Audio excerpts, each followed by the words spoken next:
First Century Foundations is excited to tell you that we have some great Israel Christian-related content coming up on our YouTube channel. Please subscribe by clicking the button below so you can stay informed. If you're already subscribed, thank you.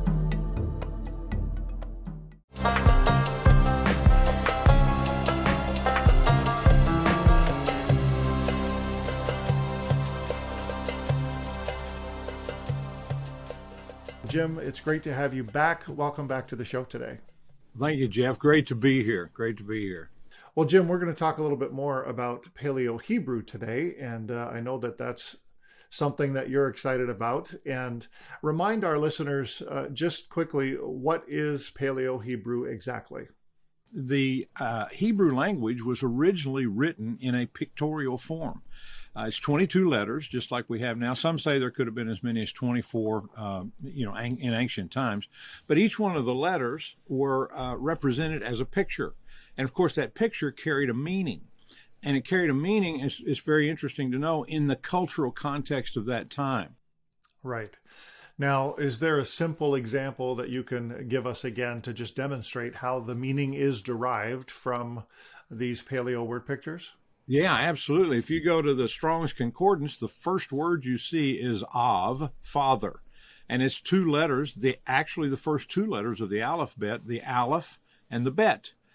The Aleph in ancient times was drawn as the representation of the head of an ox.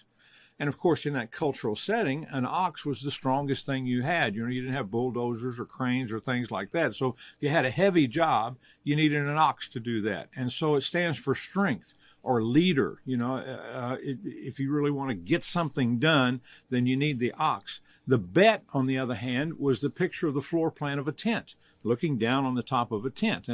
And so that spoke to you of the house, of being inside, of being the place of actually the center of cultural activity in that culture was the house. So it carries a very important meaning, and not only just in the language, but in the story of the Bible, it carries a huge meaning. And so Aleph and Bet together is the word Av, and that's the word father. So what is the father? He's the strength of the house. And so, every word in the Old Testament virtually has that kind of embedded meaning in it. Jacob, as he goes on his journey and meets with God at Bethel, and then eventually wrestles with God, God gives him a new name, Israel. And tell us then how sort of all of this connects in the Paleo when we get to the word Israel. He's coming back to meet Esau, and he's afraid. He says, "What if my brother's still mad at me? And what if he kills me?" And so he devises this plan, and he begins to send gifts ahead of him. Then he has this interesting confrontation with the angel of the Lord, where he wrestles all night.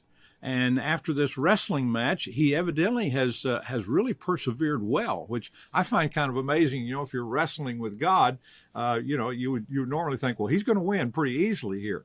But this goes on evidently for an extended period of time, and the angel of the Lord lets him continue to kind of hold his place, and then at the end touches him in the hip and gives him this crippling effect.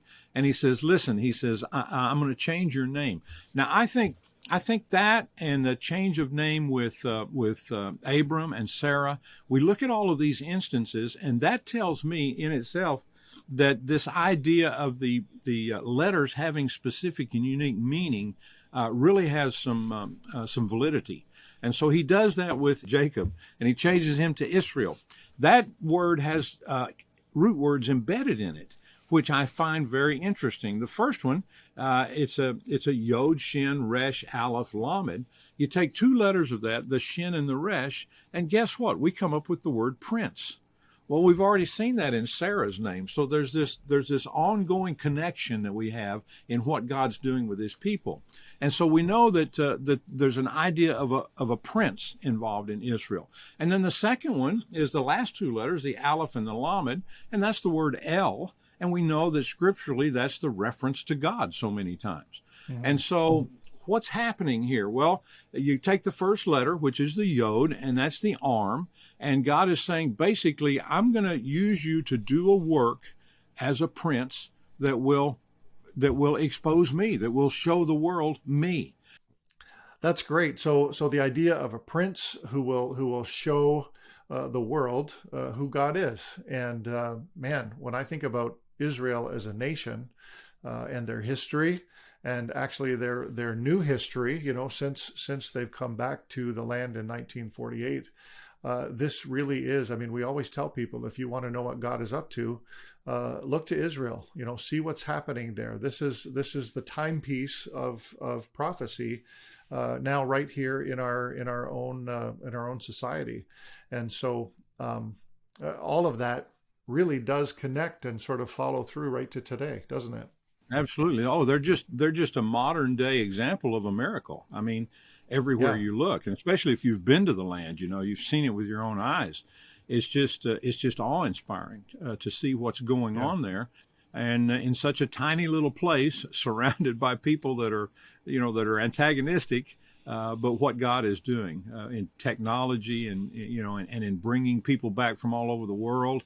I think I just read an article this week that they've brought people back at an increased rate during the COVID outbreak. Which is totally contrary to everything else we're hearing on the planet. So God's definitely got His hand in all of that, doesn't He? Yeah, amen. The actual number is that during COVID, Aliyah is up 31%. Is that 31%. Right? That much? I just That's read amazing. it the other day. It is amazing. That's amazing. It is absolutely amazing that during this pandemic, that people would be drawn back to this tiny country. Thanks for watching. You can listen to this entire podcast on your favorite audio podcast platform. Find the link below. And while you're at it, don't forget to click subscribe and follow us on Facebook so you can stay connected to First Century Foundations.